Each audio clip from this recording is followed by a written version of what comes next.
근데 이제 보통 스토리텔링 문항들을 보면 역량을 물어보는데 주로 많이 등장하는 게 뭐 문제 해결 능력이라던가 네. 뭐 도전 정신, 그다음에 뭐 협력, 팀워크 또는 창의성 이런 부분들을 좀 많이 요구를 하고 있잖아요. 그렇죠. 그래서 가장 많이 등장하는 게 아무래도 문제 해결 능력이기 때문에 그거 관련된 이슈를 한번 보도록 하겠습니다. 네네. 우리 그 화면을 한번 잠깐 띄워주실래요? 일단 문항을 좀 보시면 그 예기치 못한 문제가 발생하여 난감했던 상황을 적절하게 해결했던 경험에 대해서 구체적으로 기술해 주십시오. 그러니까 네네.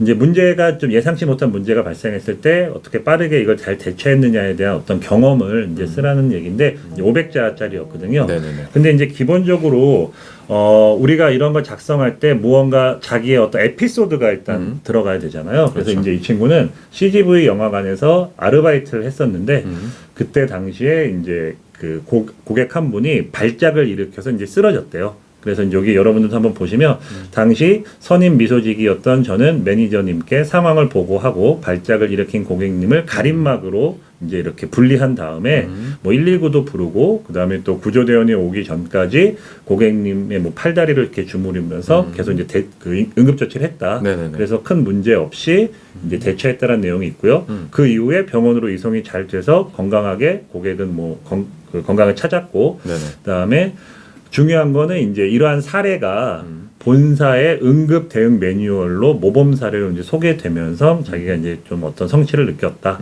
그래서 이제 저의 이런 위기 대응 능력과 고객을 향한 진정한 어떤 태도 이런 것들이 앞으로 근로복지 공단의 고객들에게 감동을 드릴 것이라 확신한다. 뭐 이런 형태로 이제 작성이 됐거든요. 네네. 일단 이걸 딱 읽었을 때 제가 이 친구 첨삭을 해줄 때 느꼈던 게 뭐였냐면 내용이나 소재거리가 꽤 괜찮은데 한 2~3% 정도 부족하다는 느낌을 받았었어요. 소재가요? 네. 네. 그러니까 보통 이제 친구들은 자기가 했던 경험이 상당히 특별하다고 생각을 하고선 자소를 쓰는 경우들이 그렇죠. 많이 있는데 네네. 이 자소서를 여러 개를 보는 사람들, 뭐 인사 담당자나 채용 담당자, 또 저희 같이 이렇게 컨설팅한 사람들 입장에서는 여러분들이 썼던 자소서의 소재들이 되게 많이 중복되는 경우가 많잖아요. 그렇죠. 뭐 예를 들어서 뭐 봉사활동 같은 것도 많이 나오는데 봉사활동에서는 주로 어떤 내용 많았던 것 같으세요? 봉사활동 같은 경우에도 이제 이런 그 뭐랄까요? 예기치 못한 상황들이 종종 네, 벌어지는 그렇죠. 경우도 네. 있는 것 같아요. 뭐 이제 노인정에서 하는데 네. 뭐 이게 할머니가 갑자기 이제 지금처럼 네. 약간 아프실 수도 있는 거고. 네, 그렇죠. 그리고 이제 뭐 예를 들면 아이들이 있는 곳에서 네. 할 때도 네. 거기서도 아이들을 다루는 게 익숙치 않다 보니까 그렇죠. 거기서 네. 분명히 사건 사고가 그렇죠. 일어날 수 맞습니다. 있는 부분들이 예. 있단 말이에요. 근데 거기서 이제 지금 이 이제 자기소개서 쓴 분이 하셨던 것처럼 이제 시간수에 따라서 이렇게 이제 업무 처리를 했다. 네네. 이 그렇죠. 사건을 해결했다라고 하는데 그렇죠. 그 상황이 굉장히 기억에 많이 남을 그렇죠. 거예요. 당사자들 맞습니다. 입장에서는. 그런데 사실 그쵸. 그냥 무난하게 자기 봉사활동을 한 분들도 물론 계시겠지만 네. 그 상황에서 뭔가를 만들어내야 된다라고 생각했을 때는 사실은 일어날 수 있는 것들은 굉장히 제한적일 수 그쵸, 있거든요. 맞습니다. 그래서 사실 그 소재들을 지금 말씀하신 것처럼 3% 정도는 2~3% 네, 좀 정도는 부족한 부분들이 있지 않나 싶어요. 그 그리고- 팩트에 조금 그 MSG라고 표현하죠. 네, 그렇죠. 그죠? 네. 그런 부분들을 분명히 좀 추가가 된다라고 하면 그렇죠. 면접에서 물어볼 수 있는 네, 물어볼 맞습니다. 수 있는 그런 경험들이 충분히 될 수 있다는 생각이 듭니다. 네, 그래서 제가 지금 좀 전에 이쌤한테 그 컨설팅 하실 때 봉사활동 관련된 에피소드가 어떤 것들이 많냐라고 이렇게 막 질문을 했을 때 네. 그동안 컨설 하시면서 다른 친구들 유형들을 말씀해 주셨는데 저도 이제 그런 경우도 되게 많았고 제가 그동안 그 첨삭했던 친구들 중에서는 이제 봉사활동 하는 것 중에 또 여러 유형이 있잖아요. 말씀하신 것처럼 뭐 그 노인분들 봉사하는 경우도 있고 하는데 주로 많이 하는 우리 친구들 봉사가 그 학생들 교육 가르쳐줘 교육 봉사. 근데 또 교육을 하다 보면 자기가 맡은 사람이 뭐 한 10명 내외인데 그 중에 꼭 교육에 열심히 잘 참여 안 하는 그런 그쵸. 또 학생이 하나 있잖아요. 그쵸, 그럼 그쵸. 또 그 친구를 잘 달래주고 또 뭐 학습의 어떤 효과를 높이기 위해서 뭐 다른 방안들을 강구하고 뭐 이런 내용들이 되게 많은데 맞아요. 그런 게 거의 대부분 중복이 많이 된다는 얘기죠. 그 실제로 또 이런 CGV 영화관에서 아르바이트 한 친구들도 꽤 많은데 네네. 제가 이 친구한테 컨설팅할 때 물어봤어요. 그러면 이거 CGV 아르바이트 할 때 이 에피소드 말고도 여러 가지가 있었을 것 같은데 혹시 뭐 도난 사고가 발생한 경우 있지 않았냐? 라고 물어봤더니 있었대요. 그 다음에 또 갑자기 그 뭐 아르바이트생이 5명이 시간대로 같이 하기로 했었는데 안 한 나온 사람이 명이 있죠. 무단으로 결근을 해가지고 내가 맡았던 일 말고도 막 다른 일 왔다 갔다 한 적 있지 않았냐? 물어봤더니 있었대요. 네네. 그 다음에 또 어느 날은 갑자기 고객들이 많이 몰려서 매표소에 맞아. 대기 시간이 길어지는 그런 문제가 또 발생한 적이 있지 않았냐? 또 있었대요. 그러니까 제가 이렇게 얘기했던 이유는 그동안 CGV에서 아르바이트했던 친구들이 소재거리를 그걸 많이 찾아냈기 때문에. 네네. 그래서 좀 얘기를 하다 보면 친구들은 자기 중심으로 아무래도 자소를 많이 쓰다 보니까 기업에서 요구하는 어떤 그 업무에서의 스토리 이런 거하고 잘 매칭이 못 되는 경우가 많더라고요. 그렇죠. 여러분들 아까 그 이 친구가 먼저 썼던 자소서를 먼저 한번 보셨는데 네. 거기 보시면 가림막을 설치한 부분이 일단 상당히 이슈가 될 수가 있는데 네. 저는 이제 이걸 딱 보고선 첫 번째로 2~3%좀 부족하다고 느꼈던 게 어느 누구라도 네네. 만약에 CGV에서 아르바이트를 하는데 저러한 상황이 발생하면 저렇게 대처를 했을 것 같다는 생각이 들어서 저런 고객의 발작을 일으켜가지고 쓰러진 어떤 경험 자체는 다른 지원자 대비해서 좀 되게 특별할 수는 있지만 네네. 자주 일어나는 사고는 아니잖아요. 그럼요. 그렇죠? 네.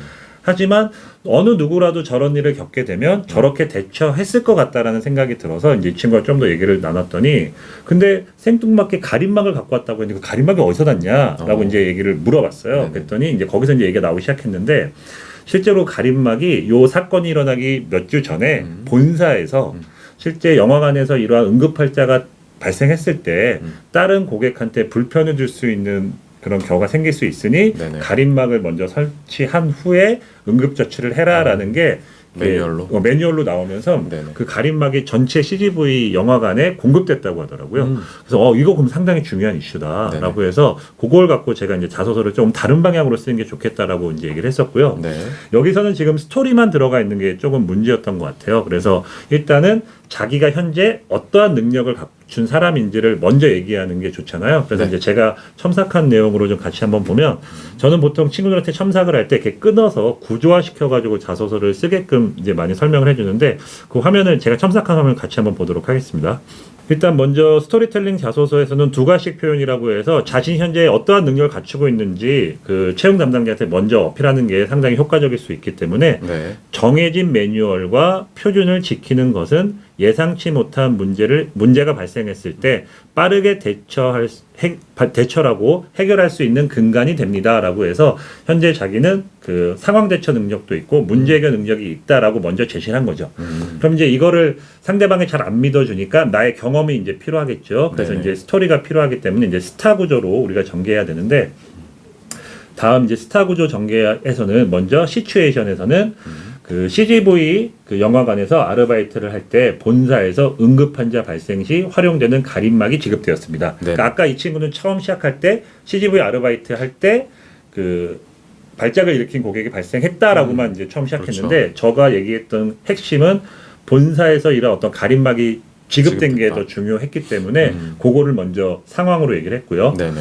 자, 근데 태스크에 대해서 얘기를 하면 담당 매니저나 동료들은 가림막 활용도가 낮을 것이라 판단해서 불평도 했고 네. 그다음에 매뉴얼도 잘 숙지하지 않았지만 저는 사용법을 숙지하고 보관 장소가 정확히 어디 있는지 인지하고 있었다. 네. 그러니까 이게 이제 내가 그때 이제 어떤 발생했던 가림막 매뉴얼에 대해서 자기는 그래도 잘 본사의 어떤 의도에 맞게끔 준비했다라는 걸 이제 어필을 했던 거고요. 보통 이런 일이 있을 때는 사실 이런 일이 상황이 있을 거라고 생각 안 하기 때문에 그쵸. 그쵸. 네. 그냥 흘려 그렇죠. 보내기. 그리고 이거 마련인데. 귀찮은데 이거 왜 다들 그쵸, 이걸 갖고 맞아요. 왔어? 뭐 이런 얘기를 많이 했대요. 네네.